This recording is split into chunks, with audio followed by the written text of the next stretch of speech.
Hi, I'm Morgan Doremus with RT Book Reviews, and I'm at New York Comic Con 2011 with T. Morris and Pip Ballantine.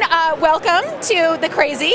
Yeah. This is a special kind of, this is a whole geek kind of crazy right here. Double dose. Yeah. Double dose of crazy.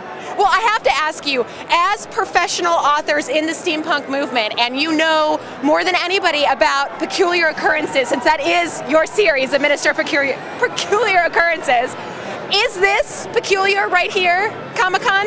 Comparing it to the two cab rides we had getting here and going back last night, this is a close second. But there's been some stuff we have seen here that's been absolutely just mind-boggling. Well, writers don't get out very much, you know. So this is like, you know, complete sensory overload.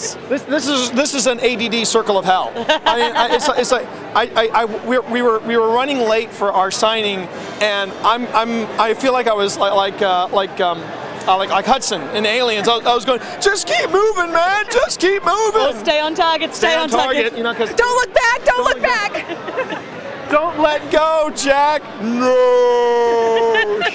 But you have a lot in common with the folks that we're seeing in the background because you both love steampunk. You write steampunk. I have to ask you, what drew you to steampunk? What is about the genre that you know that's where I'm at? That's what I want to be doing. I've loved history forever. I'm a big sort of history buff, but I also love the steampunk optimism and the gadgets. It looks cool. It's just a lot of fun to write, and I think I like it because I get to bring a bit of my New Zealand sort of side of things into the genre. So that's why I love it, and I'm going to keep writing it. How about you? And as for me, I fully admit that I'm a gadget geek, and the amount of creativity you see in the steampunk movement is awe-inspiring. And I've been wanting to write in this genre for a long time. I've been accused of writing to market, and I'm like, no. Before steampunk really started to explode, we wanted to write in this, and I think part of what sets our steampunk aside from other steampunk is we don't just have the gadgets and the airships, we use them. We actually have a reason why our characters wear goggles. There's a good, solid reason. And we just had so much fun getting the characters to interact in this world, and not just interact with the technology, but just with each other. In an earlier interview, we were talking about the banter between the two of the characters, and really, someone said it was pithy, it was witty, it was fast-paced, and I've heard the same about Joss Whedon. So when I hear people making that draw, I'm like, you know, we're hoping we're that good, because you know, Whedon brings game in anything, and we like to think we do the same with steampunk. Well, I do love the humor in the series, and of course, the series first, which was Phoenix Rising, came out earlier this year. Yes.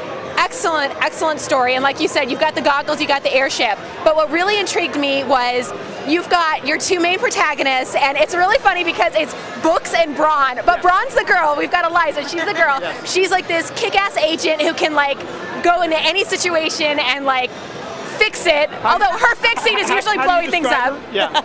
She's James Bond in a corset. There you go, exactly. And then Books, who is an archivist, very gentlemanly, much more reserved, much more what you would imagine the Edwardian gentleman to be. And you put them together, and it's like just crazy that you never know what's going to happen next. Whether they can be like in the basement in the archives, or they can be out in an airship blowing something up, and it's a great experience. Do you write Brooks as the man, or Books as the man, and you write Brawn as the woman? You got it. Can you tell me a little bit about doing the interactions? Do we have any role playing going on? Well, we can't talk about that on camera. That's a no-no. Well, we do write the separate characters separately, but we also go back and then we edit each other's things. But when we are doing the dialogue, yeah, we do kind of do the, well, you know, Mr. Books, come on, stop being so stuffy. I don't know. We do get into that a bit, and we could do. One person has accused us of they imagine that's how we talk, and it is kind of how we interact. The other thing too, we also do a little bit of role play as Eliza and Wellington on our Twitter feed. We have a Twitter feed called Books and Brawn. My favorite exchange so far, you remember the big earthquake that hit the East Coast? Right after that happened, I went on Twitter as Wellington Books, and I said, To the East Coast of the United States, the ministry would like to apologize for any inconvenience. Thank you. I got so many replies and retweets off that. It was hysterical. We also do a podcast. We give away free short stories, audio short stories, and we start off each one where Eliza and Wellington are down in the archives, and they have a little bit of banter, and you can hear the analytical engine in the background, and so we have plenty of fun. Well, speaking of the archives, there are some great stories online right now. I was on Amazon, and for 99 cents, you can get these archive stories from different ministry agents around the world. How did that get started? And also, you brought in other authors to start writing these stories too. Yeah, we obviously were out promoting the book, and we knew it was going to be tough if we sat down and wrote all this original fiction. But then we were like, you know, we got a lot of talented friends. And if we can have them associated with Harper Voyager and this series, why not? And we reached out to people who either weren't podcasting their fiction, hadn't podcasted their fiction in a long time, or had never written steampunk. Nathan Lowell, for example, wrote a wonderful steampunk tale set in Africa. Jack Mangan, bless his heart, Jack Mangan turned in what I thought was one of my favorites. It was called Knight's Plutonian Shore, where we get a deeper look at one of our most hallowed characters, Bruce Campbell. No, that is not a play on words. Really, Bruce Campbell, our Australian agent, and then we've got original short fiction from O.M. Gray, original short fiction from Valerie Griswold Ford, Starla Hutchinson, and then we, contributed as well. And really it was about the community of not just steampunks, but the community of podcasters as well. There's a real communal feel there, and the fact that we brought in these friends of ours to play in our sandbox, and now we have other people saying, can I play in your sandbox? Oh, heck yeah, come on in. And then we decided that not everybody listens to audio fiction, so we just started putting them out. We call them 99 Penny Dreadfuls, because the Penny Dreadful was the I don't know, the comic book of the day. It was the popular manga of the day. The popular how the Joe Average got his enjoyment of the day. So no, it's live. It's some magic. It's the magic of Comic-Con. It's so cool. Thank you. Thank you. The fans want to get involved, right? Yeah. Come in here. Quick. Come in here. Come say hi. Sorry. Hi. Okay. It's Comic-Con, baby. Woo! And that's how you pull it back. Exactly. Well, okay, so I know that we have a ministry story coming to us, and that is right now tentatively called Of Cogs and Corsets. Is that correct? That's the working title. That was the working title. I got to know more about it. Okay. Well, it's the second adventure for Wellington and Eliza. I want to throw in real quick. You actually can get a prequel of what's going on with the evil that befell Samson. It gives you a glimmer of some of the characters that are going to be appearing in Of Cogs and Corsets. That's right. Now I'm going to turn it over to Pip. Yeah. So, well, in that story, we find out how Eliza got cast out of New Zealand, and one of the characters, Kate Shepherd, who is a prominent suffragist in New Zealand, she's on the $10 bill, ends up in the second book. There are some strange disappearances of suffragists going on in London, and Eliza and Wellington get involved, and an old flame of Eliza's returns to London. And I think Wellington gets a little upset. Just a wee bit. Just a wee bit. Because we saw that in the first. There was a little connection there that went beyond partnership. Oh, yeah. Yes. I mean, I think Wellington is the kind of guy that he would like to be.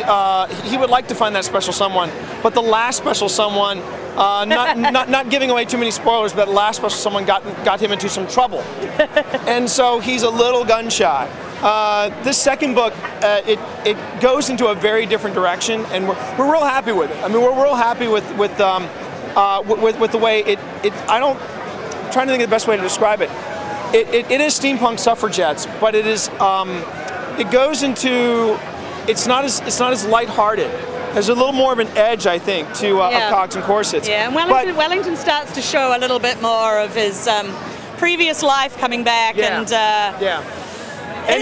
are going to change. But I mean, it's very different from the original, but at the same time, it's still got that original feel, and it was a blast to write. I'm crossing my fingers. I know where I want to see the third book go. I already got a working title for that one. Let's hear it. Come on. Okay, here we go. It's called By Dawn's Early Light. Yes, Wellington and Eliza, they go to America, and they team up actually in Jack Mangan's story, Knight's Plutonian Shore. Jack introduced Canon. He created Canon for us. It was the American version of the Ministry of Peculiar Occurrence. It's the Office of the Supernatural and Metaphysical, also known as Awesome. and we made. I'll go on ahead and go one step further. I'm working on the 2 agents they're teamed up with, Agents Wild Bill Wheaton and Felicity Day. I wonder where those names came from. Yeah. We're still working on that one, though. Working on that one. She might give it to me, she might not. But I really want to. For Pete's sake, we used as party guests. We used Angelique and Barnabas Collins, and people brought that. People called us to the mat on that. So I say, why not? They liked it. They loved it. So why not? Okay, well, one more thing before I let you go, and that is a huge congratulations. Your working partnership has turned into a real life partnership. I heard you just got married. Yes, last week. This is your honeymoon then? Oh my God. She wouldn't let me propose to her at a con, so I was going, yeah, baby, we're going to go to New York Comic Con for all. Yeah, we're actually going to have a proper ceremony in March and do the whole thing, but this is where we are for our honeymoon, I guess, the part 1. Yes, honeymoon un. Well, I just want to say a huge congratulations, and I hope that your real life romance blossoms much like I hope Eliza's and Wellington's blossoms. You never know. You never know. You never know.